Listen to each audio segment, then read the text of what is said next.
اعوذ باللہ من الشیطان الرجیم بسم اللہ الرحمن الرحیم نحمدہ ونصلی علی رسولہ الکریم۔ انتہائی قابل احترام سامعین و حاضرین، مجھ سے اچھے لوگوں، السلام علیکم ورحمۃ اللہ وبرکاتہ۔ درود پاک پڑھ لیں۔ اللہم صلی علی محمد۔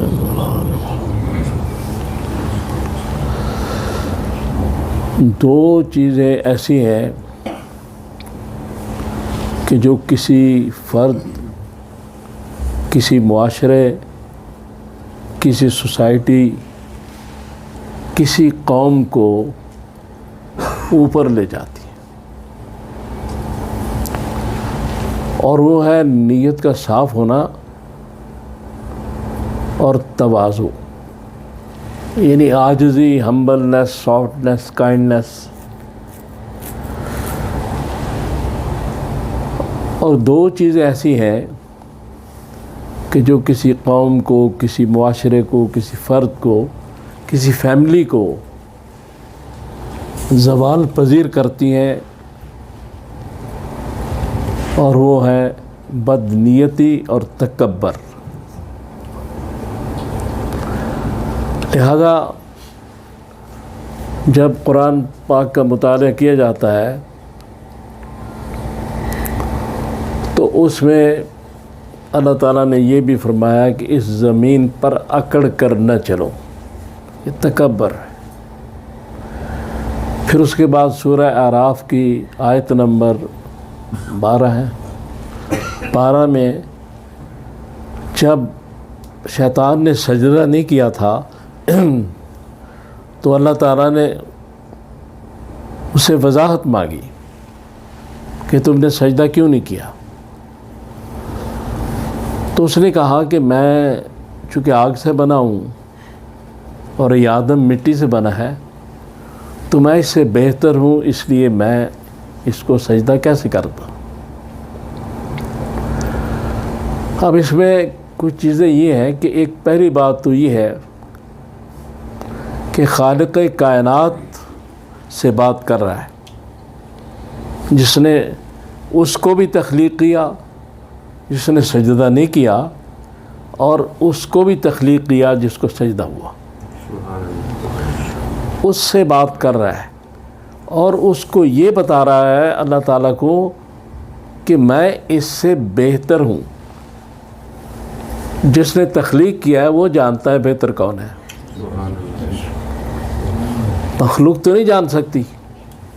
اب یہاں کتنے لوگ بیٹھے ہیں سارے، تو جب میں کہتا ہوں مجھ سے اچھے لوگوں تو میرے ذہن میں یہ ہوتا ہے کہ مجھے نہیں پتا کہ آپ اللہ کے کتنے قریب ہیں، میرے علم میں نہیں، لیکن میں اللہ سے جتنی دور ہوں اپنی کئی وجوہات کی بنا پہ، اس لیے میں آپ کو کہتا ہوں مجھ سے اچھے لوگوں۔ تو سوال یہ ہے کہ مخلوق تو غیب کا علم نہیں جانتی، غیب تو اللہ کے پاس ہے۔ تو جب وہ اس نے کہا کہ میں اس سے بہتر ہوں، یعنی اگر اور کوئی وضاحت کر دیتا، جو میں سمجھتا ہوں کہ وہ کہتا کہ یا اللہ تعالیٰ تو وحدہ لا شریک ہے، میں تیرے سوا کسی کو سجدہ نہیں کرتا، تو وہ شاید اس میں کوئی گنجائش تھی، لیکن اس نے تکبر کیا کہ میں اس سے بہتر ہوں، اور یہ پہلا گناہ تھا جو اس کائنات میں سرزد ہوا، تکبر کا۔ چونکہ تکبر، بڑائی، ساری چیز صرف اللہ کے لیے ہے۔ المومن المہیمن العزیز الجبار المتکبر، دوسرا نہیں ہو سکتا، مخلوق نہیں ہو سکتی۔ اگر کوئی تکبر کرتا ہے تو اللہ تعالیٰ کے ساتھ شرک کر رہا ہے، اپنی ذات کو اس کی چادر میں ڈال رہا ہے، اس کی چادر میں شریک کر رہا ہے۔ لہذا یہ بڑی خطرناک چیز ہے تکبر جو ہے، اسی سے تمام بیماریاں پیدا ہوتی ہیں، روحانی اور دوسری، اور اسی سے پھر جو ہے گناہ وغیرہ وہ پیدا ہوتے ہیں۔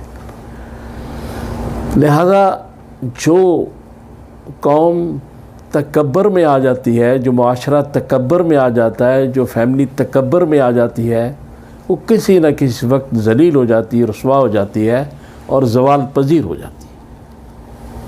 لیکن جو قومیں اچھی نیت رکھتی ہیں، دیانتدار ہیں، ایماندار ہیں، ناپ تول میں کمی نہیں کرتے، ملاوٹ نہیں کرتے، دوسرے کام نہیں کرتے، تو اللہ تبارک تعالیٰ ان کو اس دنیا میں عزت فراہم کرتا ہے۔ اور اگر غیر مسلم ہو کے کوئی کام کرے اس کو بھی دیتا ہے۔ تو اگر مسلمان یہ کام کرے تو پھر ان کو آگے بھی اچھی چیزیں ملتی ہیں۔ غیر مسلم تو اس دنیا تک ہے نا، جو اس کے ساتھ انعامات ہیں، لیکن جو مسلمان ہے اس کو آخرت میں بھی وہ تمام چیزیں مہیا کی جاتی ہیں۔ تو اس میں تکبر جو ہے اور بدنیتی، یہ دو بڑی خطرناک چیزیں ہیں، ہمیں اس سے بچنا چاہیے، مجھے آپ سب کو۔ اور اچھی نیت اور ہمت، جس کو عاجزی کہتے ہیں، عاجز سے مراد یہ ہے کہ اللہ کے سامنے انتہائی عاجز ہو آدمی، انتہائی سجدے میں جب جائے، نماز میں جب کھڑا ہو تو بالکل یہ سمجھے کہ میری حیثیت ہی کوئی نہیں اور سب کچھ تو ہے۔ تو یہ عاجزی ہے اور مخلوق کے ساتھ اچھا برتاؤ اخلاق ہے۔ لہذا عاجزی سے اخلاق پیدا ہوتا ہے۔ جب اللہ تعالیٰ کو آدمی صحیح مانے گا تو اس میں اخلاقی عادتیں پیدا ہو جائیں گی، ساری چیزیں پیدا ہو جائیں گی۔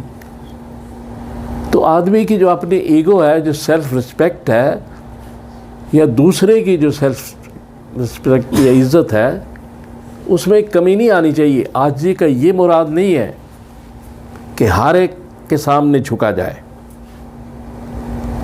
صرف اللہ کے سامنے جھکنا ہے۔ عاجزی اسی کے لیے، اخلاق سب کے لیے۔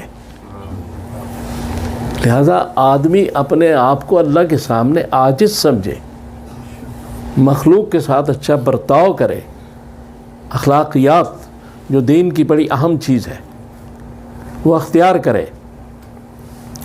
اگر ہم مین ٹو مین بیہیویئر جو ہے ہمارا، آدمی سے آدمی کا برتاؤ جو ہے وہ بہتر ہوگا تو معاشرہ بہتر ہوگا، سوسائٹی بہتر ہوگی، وہ ملک بہتر ہوگا، وہ قوم بہتر ہوگی۔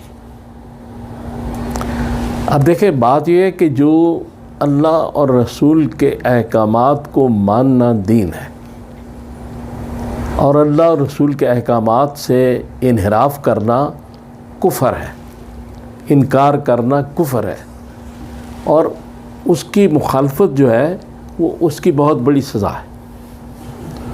تو جو چیز بھی اللہ اور رسول کو راضی کرنے کے لیے کی جائے گی وہ نیکی کہلاتی ہے، وہ جو چیز ان کو ناراض کرنے کے لیے کی جائے گی ان کے احکامات کے خلاف، وہ گناہ کہلاتی ہے۔ تو اس لیے ہمیں ساری چیزیں حضور صلی اللہ علیہ وسلم کی قوانین، ارشادات کے مطابق کرنے چاہیے۔ دیکھیں، اکثر ہم لوگ ریڈ سگنل کراس کرتے ہیں۔ یہ ریڈ سگنل کراس کرنا جو ہے، یہ رسول اللہ صلی اللہ علیہ وسلم نے فرمایا ہے کہ جس ملک میں رہو اس ملک کے قانون کی پابندی کرو، خواہ وہ غیر مسلم ملک ہو۔ لہذا جب ریڈ سگنل کراس کیا جاتا ہے تو وہ صرف یہ نہیں کہ یہاں کی حکومت یا کسی اور جگہ کی حکومت کی خلاف ورزی ہے، بلکہ رسول اللہ صلی اللہ علیہ وسلم کے ارشاد کے خلاف ہے۔ لہذا ریڈ سگنل کرنا بھی گناہ ہے، کراس کرنا۔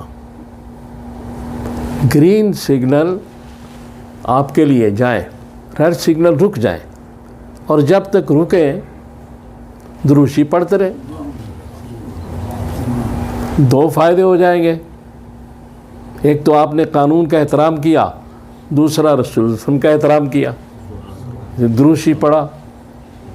چونکہ آپ کے ہم پر بہت احسانات ہیں، ہمیں ہر وقت حضور سرور کائنات صلی اللہ علیہ وسلم کو یاد رکھنا چاہیے، اللہ کو یاد رکھنا چاہیے، اور جب بھی موقع ملے آپ پر دروشی بھیجنا چاہیے۔ اس میں وضو کی پابندی نہیں، اس میں قبلہ رخ ہونے کی پابندی نہیں، کسی چیز کی پابندی نہیں ہے درود شریف میں، اس لیے کسی وقت کہیں بھی پڑھا جا سکتا ہے۔